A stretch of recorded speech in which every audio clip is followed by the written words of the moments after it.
شروع اللہ کے نام سے جو بڑا مہربان نہایت رحم والا ہے۔ کوہ طور کی قسم اور کتاب کی جو لکھی ہوئی ہے، کشادہ اوراق میں، اور آباد گھر کی، اور اونچی چھت کی، اور ابلتے ہوئے دریا کی، کہ تمہارے پروردگار کا عذاب واقع ہو کر رہے گا اور اس کو کوئی روک نہیں سکے گا۔ جس دن آسمان لرزنے لگے کپ کپا کر اور پہاڑ اڑنے لگیں اون ہو کر، اس دن جھٹلانے والوں کے لیے خرابی ہے جو خوض باطل میں پڑے کھیل رہے ہیں۔ جس دن ان کو آتش جہنم کی طرف دھکیل دھکیل کر لے جائیں گے، یہی وہ جہنم ہے جس کو تم جھوٹ سمجھتے تھے۔ تو کیا یہ جادو ہے یا تم کو نظر ہی نہیں آتا؟ اس میں داخل ہو جاؤ اور صبر کرو یا نہ کرو تمہارے لیے یکساں ہے۔ جو کام تم کیا کرتے تھے یہ انہی کا تم کو بدلہ مل رہا ہے۔ جو پرہیزگار ہیں وہ باغوں اور نعمتوں میں ہوں گے۔ جو کچھ ان کے پروردگار نے ان کو بخشا اس کی وجہ سے خوشحال، اور ان کے پروردگار نے ان کو دوزخ کے عذاب سے بچا لیا۔ اپنے اعمال کے صلے میں مزے سے کھاؤ اور پیو۔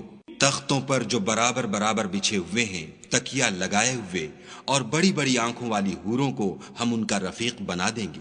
اور جو لوگ ایمان لائے اور ان کی اولاد بھی راہ ایمان میں ان کے پیچھے چلی، ہم ان کی اولاد کو بھی ان کے درجے تک پہنچا دیں گے اور ان کے اعمال میں سے کچھ کم نہ کریں گے۔ ہر شخص اپنے اعمال میں پھنسا ہوا ہے، اور جس طرح کے میوے اور گوشت ان کا جی چاہے گا ہم ان کو عطا کریں گے۔ وہاں وہ ایک دوسرے سے جام شراب جھپٹ لیا کریں گے، جس کے پینے سے نہ ہذیان سرائی ہوگی نہ کوئی گناہ کی بات۔ اور نوجوان خدمتگار جو ایسے ہوں گے جیسے چھپائے ہوئے موتی ان کے آس پاس پھریں گے، اور ایک دوسرے کی طرف رک کر کے آپس میں گفتگو کریں گے۔ کہیں گے کہ اس سے پہلے ہم اپنے گھر میں خدا سے ڈرتے رہتے تھے، تو خدا نے ہم پر احسان فرمایا اور ہمیں لو کے عذاب سے بچا لیا۔ اس سے پہلے ہم اس سے دعائیں کیا کرتے تھے، بے شک وہ احسان کرنے والا مہربان ہے۔ تو اے پیغمبر صلی اللہ علیہ وآلہ وسلم، تم نصیحت کرتے رہو، تم اپنے پروردگار کے فضل سے نہ تو کاہن ہو اور نہ دیوانے۔ کیا کافر کہتے ہیں کہ یہ شاعر ہے اور ہم اس کے حق میں زمانے کے حوادث کا انتظار کر رہے ہیں؟ کہہ دو کہ انتظار کیے جاؤ، میں بھی تمہارے ساتھ انتظار کرتا ہوں۔ کیا ان کی عقلیں ان کو یہی سکھاتی ہیں؟ بلکہ یہ لوگ ہیں ہی شریر۔ کیا کفار کہتے ہیں کہ ان پیغمبر نے قرآن از خود بنا لیا ہے؟ بات یہ ہے کہ یہ خدا پر ایمان نہیں رکھتے۔ اگر یہ سچے ہیں تو ایسا کلام بنا تو لائیں۔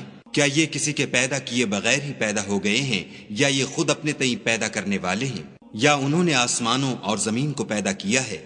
نہیں، بلکہ یہ یقین ہی نہیں رکھتے۔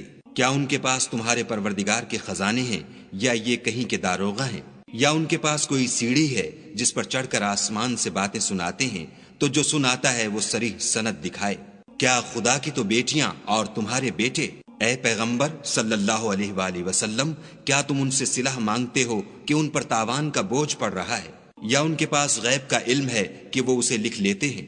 کیا یہ کوئی داؤں کرنا چاہتے ہیں تو کافر تو خود داؤں میں آنے والے ہیں۔ کیا خدا کے سوا ان کا کوئی اور معبود ہے؟ خدا ان کے شریک بنانے سے پاک ہے۔